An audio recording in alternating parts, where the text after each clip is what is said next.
Good afternoon, everyone, and welcome back to Common Sense, the monthly TV show here on Cable Channel 17 at Rio Grande, sponsored by Ohio Valley Bank, where we discuss current trends as they relate to the banking industry and also to businesses in our region. Today is the first show of our new year, so we thought we'd do a little something different and come up with a show that kind of maybe got into some predictions. Everybody wants to make resolutions and new things to look forward to in the new year, so we thought we'd talk about maybe some predictions or things that we might see coming forward in the upcoming year in the banking industry. And technology is becoming a bigger part of the banking industry, and that leads us to our guest for today's show. And you may recognize him, Tony Staley, Assistant Cashier in charge of product development and business sales and support at Ohio Valley Bank.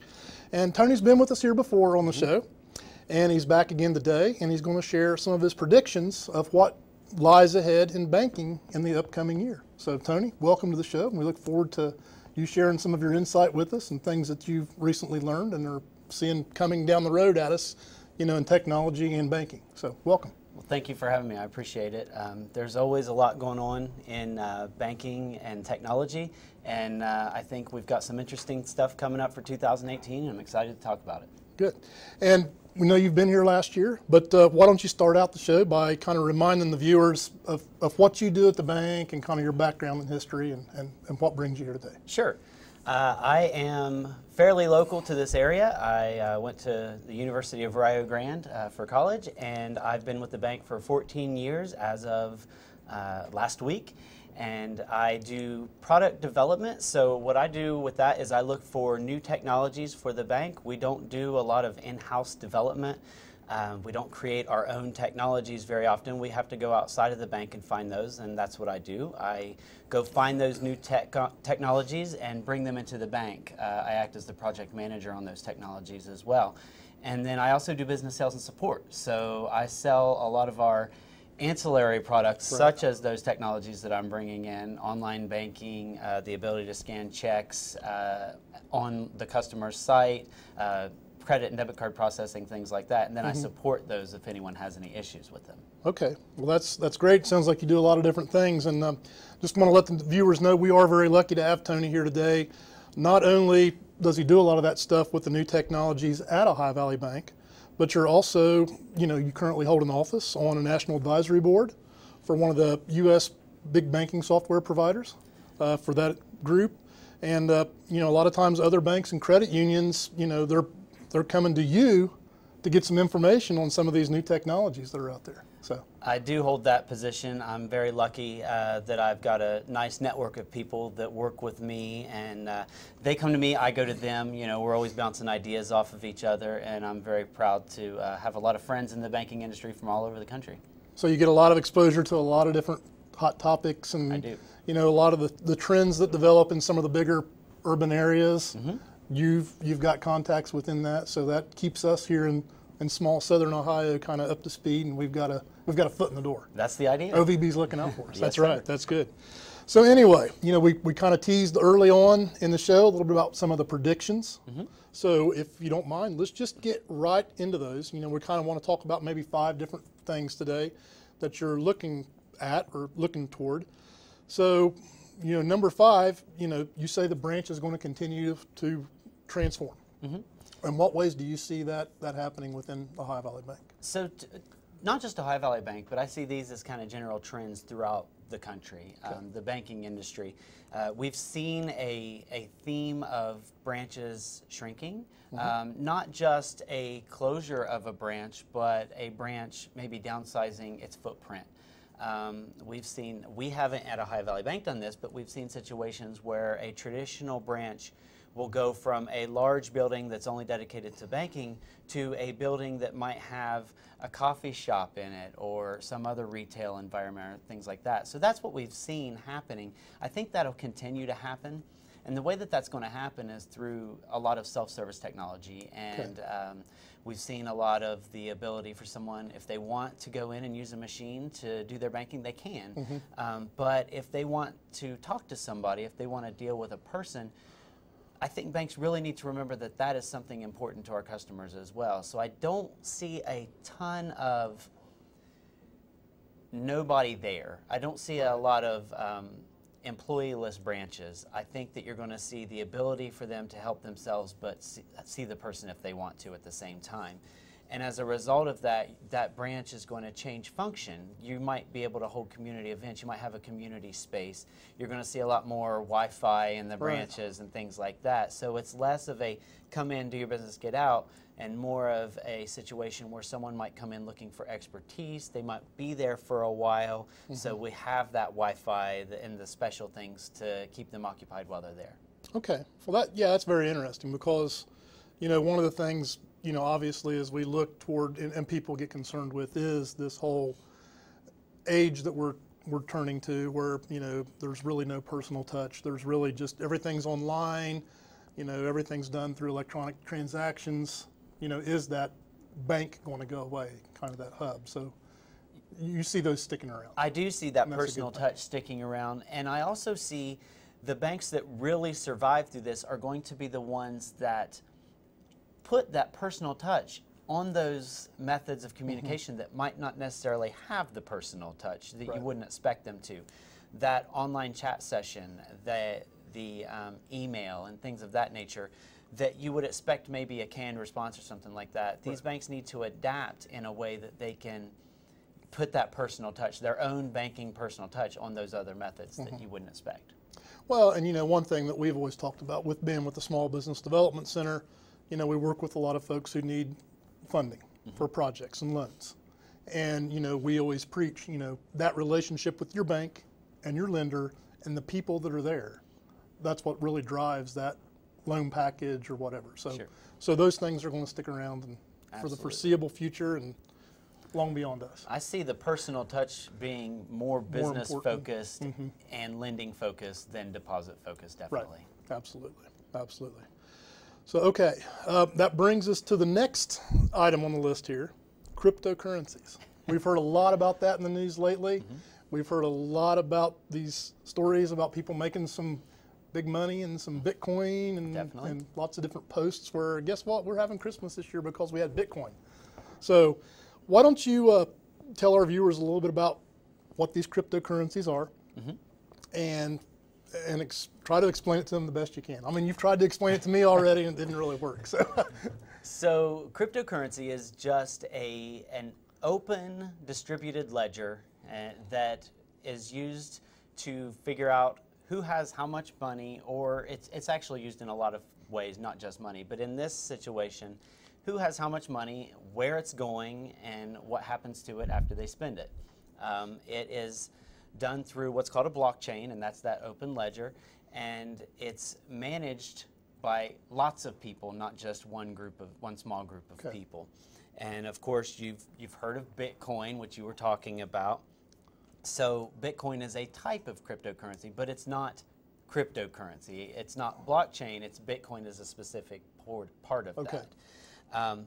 And yeah, the people are going to be interested in this because, like you said, people are saying they're making a bunch of money on Bitcoin.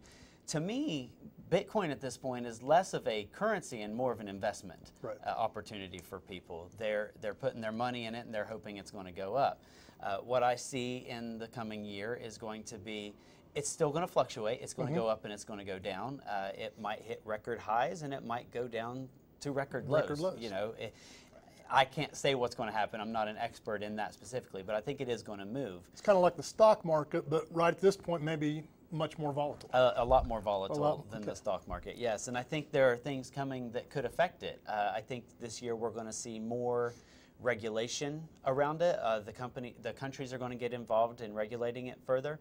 We've already seen with the new tax bill that there's been some changes to the way that it's taxed, and I think that's going to increase. You're going to see a lot more tax IRS scrutiny of cryptocurrencies.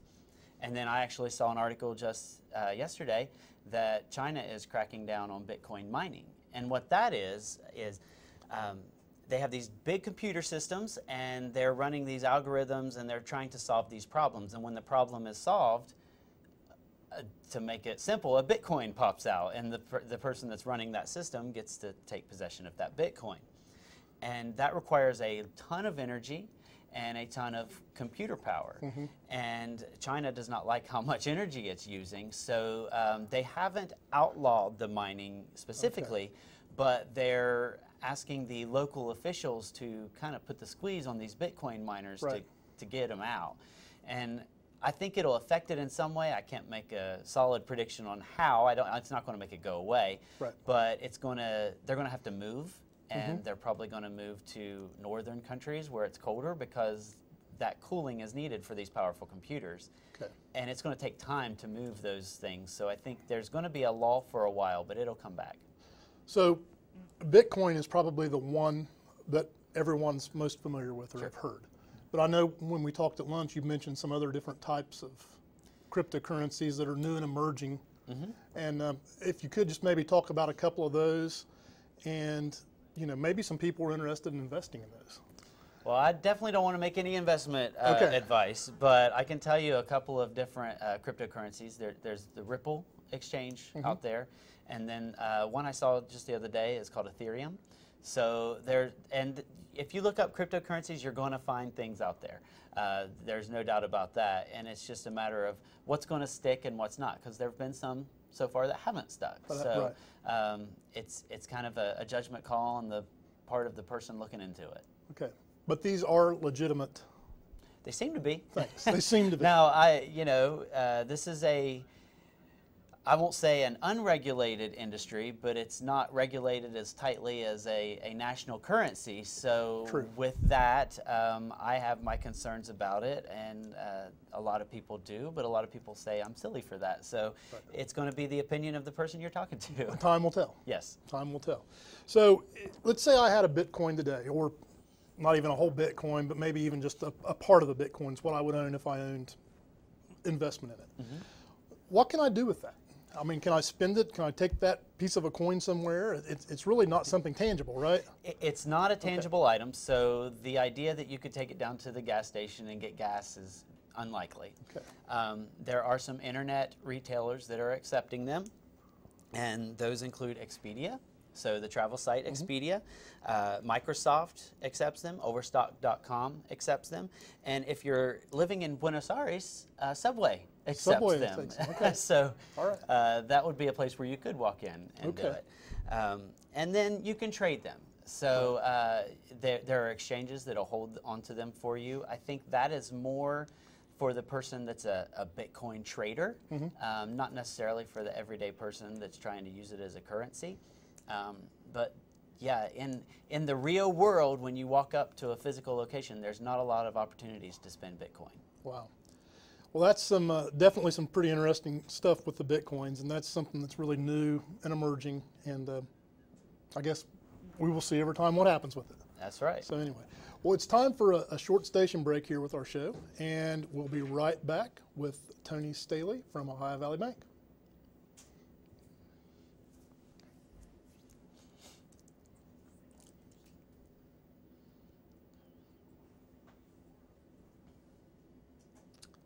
All right, welcome back to our program here today, where we're joined by Tony Staley with Ohio Valley Bank. And we're talking again about some different technology predictions as they relate to the banking industry, things that we're going to look forward to in 2018, things that we're going to see continuing to grow in that industry. And Tony, we just got done talking about some of the different cryptocurrencies. And I know we kind of maybe ran short on that. Is there anything else you wanted to add on that topic, or do you want to move on, things that we missed? We could probably talk for a long time on probably that, could. but we probably ought to move on if we want to cover right. the rest. Oh, good, very good. So, one of the things, that banks collect is, you got a lot of information, a lot of financial histories from clients, so their activities and how they go online, how they do banking.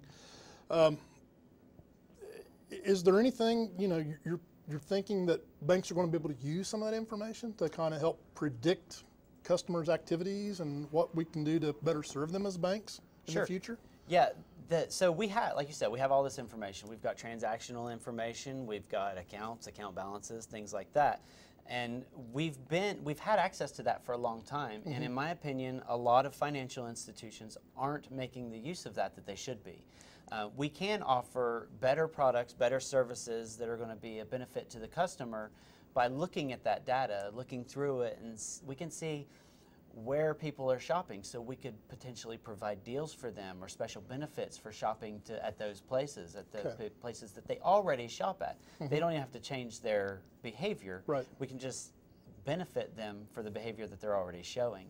And I think financial institutions are lacking in this regard. Now we're seeing it, we're getting it through our heads that we have this information, and this information is valuable to us and the customer, but it's taken a while to make use of it. And I think in 2018 we're going to see a lot more financial institutions make a lot better use of that information to the benefit of the institution and the customer. Okay.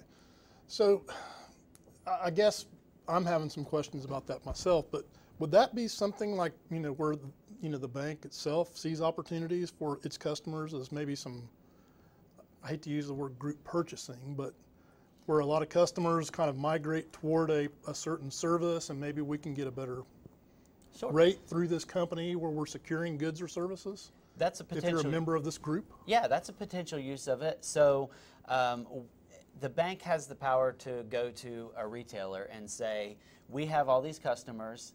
We're not going to give them the names of the customers, the information of the customers, but we could say, we have all these customers.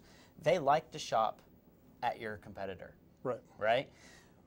We know you want them to shop at your location, so why don't you give our customers a special deal, a percentage off or some sort of deal like that? Right. We can present that information to our customer, maybe they'll come to your location. So now we're giving a benefit to our customers that we wouldn't have even known about had we not taken a look at that data. Right. So you can act as kind of a representative or whatever for the bank's customers and go out to, let's say, a vendor and negotiate a price or some options for your customers to help them save money, and everybody in that situation.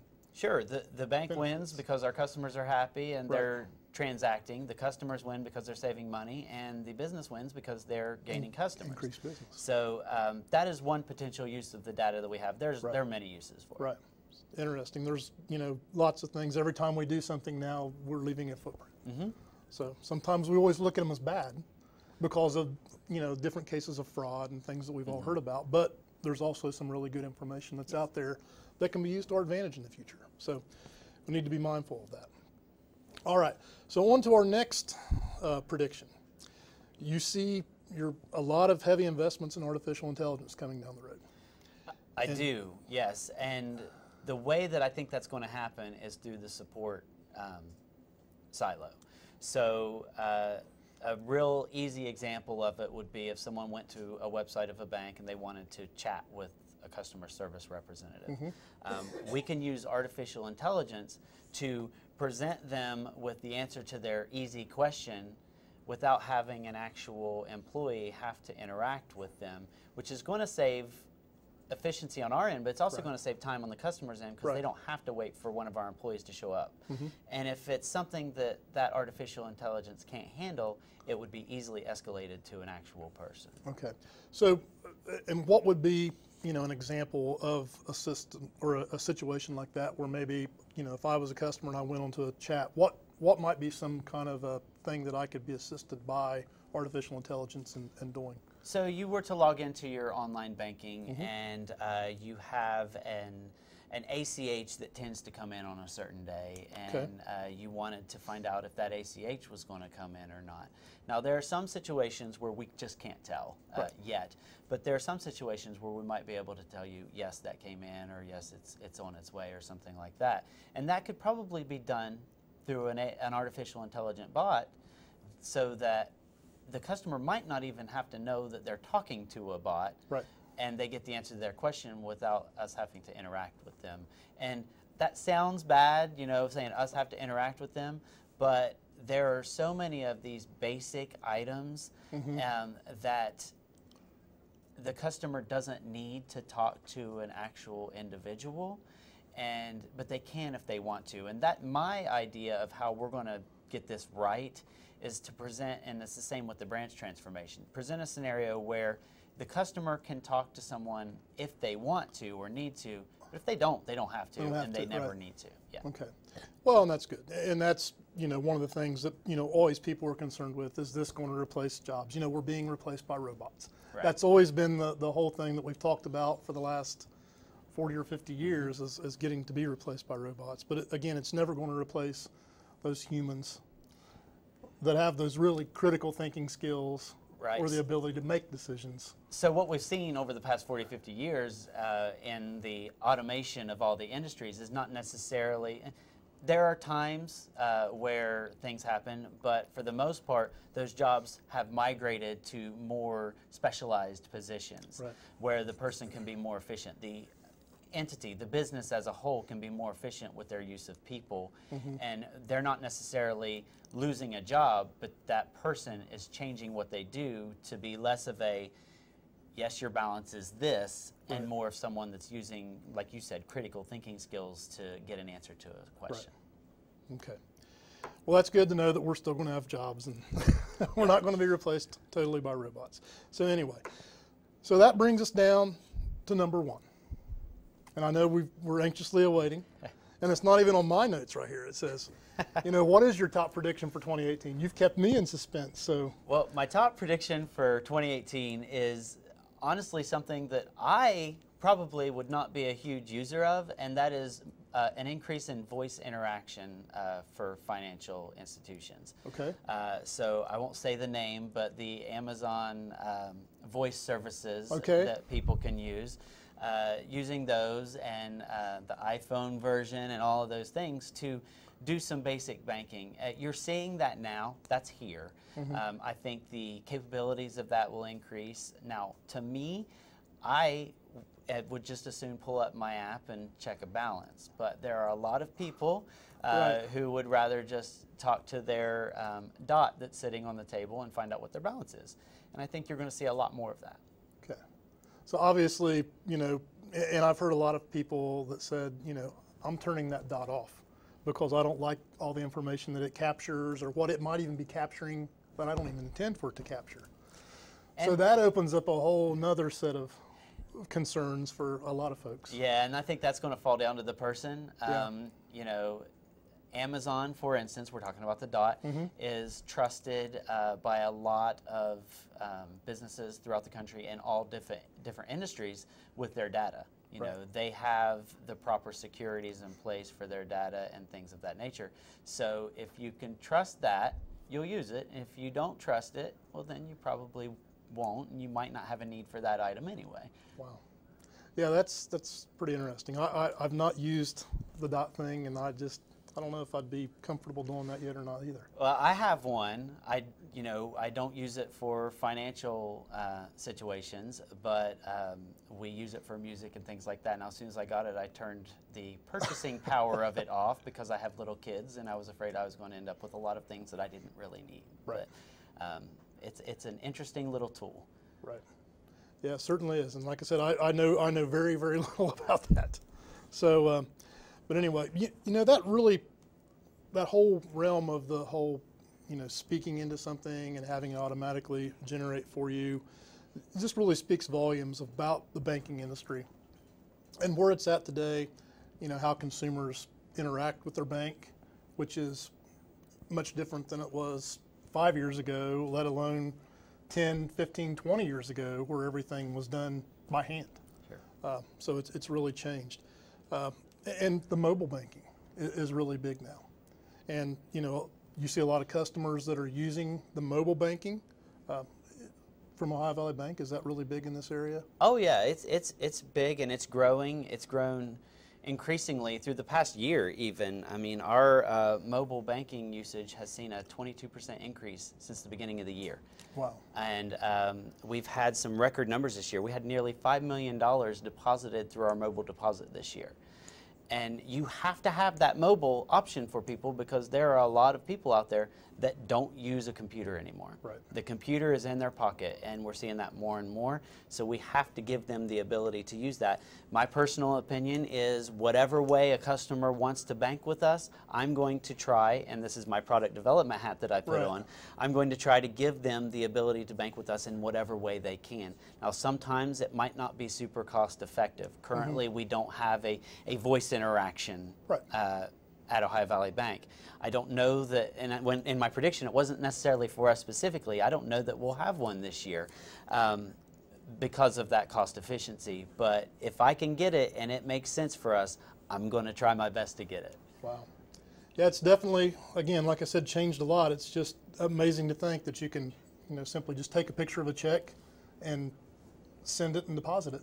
I mean, Yeah. it's that simple. It is very simple and fast, and people, it all kind of melds together. That comes back to the branch transformation. If people Right. are taking a picture of their check at home, they don't necessarily have to come in and Right. bring it to a teller. Or take your lunch hour and go do it. That's right. That's right. You're free to eat. Right? Yes. That's right. Well, again, I want to thank you all for joining us today. And Tony, again, thank you for joining us. It's really been great to get some of your information and knowledge on this new products and new technologies coming along firsthand. Thank you for having me. All right. So again, thank you for joining us here on Common Sense, and we will see you again next month.